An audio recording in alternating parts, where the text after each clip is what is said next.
Mon oiseau m'a envoyé cette semaine son courrier rempli d'ironie dans la question qu'il me pose et qui est « Que pense aujourd'hui le président de votre République de ce qu'il avait imprudemment déclaré et qui affirmait péremptoire que les chefs religieux étaient des citoyens comme les autres ?»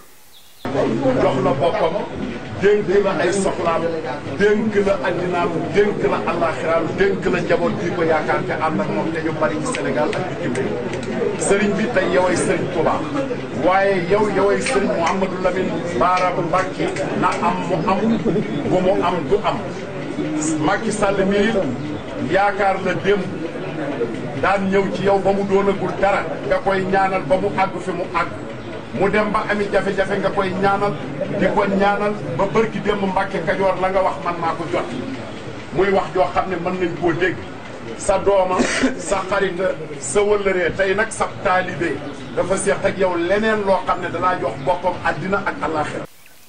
Nous subissons aujourd'hui la variante politique de l'assertion latine « dura lex, sed lex ». La loi est dure, mais c'est la loi. Dans le cas qui nous occupe et qui a trait à la loi sur la parité, il convient d'ajouter que la loi est nulle, mais c'est la loi. Et celle-ci a eu le loisir et le tort de venir déranger cette tranquille collusion entre le spirituel et le temporel qui caractérise notre nation sénégalaise. Est-il admissible pour nos intelligences qu'en 2011, personne parmi les hommes politiques n'ait tenu compte que ce qui n'était qu'un calcul politique pour Abdoulaye Wade allait devenir un casse-tête constitutionnel pour le bien-vivre de notre nation?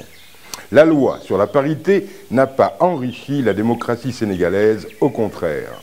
On a vu des femmes députées investies, incapables de comprendre l'action d'un gouvernement qu'elles étaient censées contrôler. Où est l'avancée démocratique?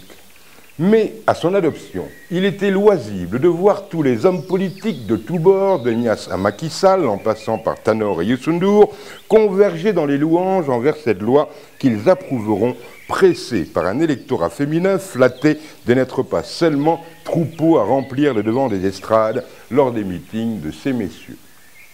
Aujourd'hui, ces mêmes hommes politiques observent un mutisme total sur la question posée par la liste de Touba et renvoie dans une belle hypocrisie la Sénat devant ses responsabilités. On peut ne pas approuver la loi sur la parité, mais c'est la loi.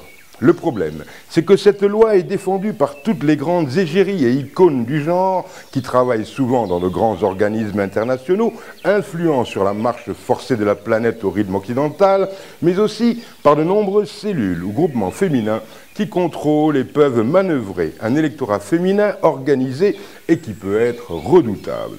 Le pouvoir et l'opposition sont tétanisés et pétrifiés face à l'enjeu. La parité se révèle une sacrée patate chaude. Alors, une fois refroidie, une équation se posera. Valider cette liste, c'est admettre une infirmité de la loi qui va décrédibiliser le scrutin. L'invalider ne changera rien au mode de gouvernance de Touba qui est sous tutelle de son khalife général. Ak programme statut spécial bi nga xam ne buñ ci waxtaan ak yow ba jot ci leeral yi war ñu taxawal ko nekk na motukaay yu bees yu ñu jël. Touba est une ville spéciale. Fallait le savoir avant que, pris par la fièvre et l'émotionnel des tréteaux électoraux, on déclare que les marabouts étaient des citoyens comme les autres.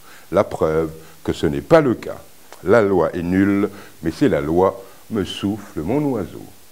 À la semaine prochaine, même endroit, même heure, même motif, même punition. J'attends mon oiseau.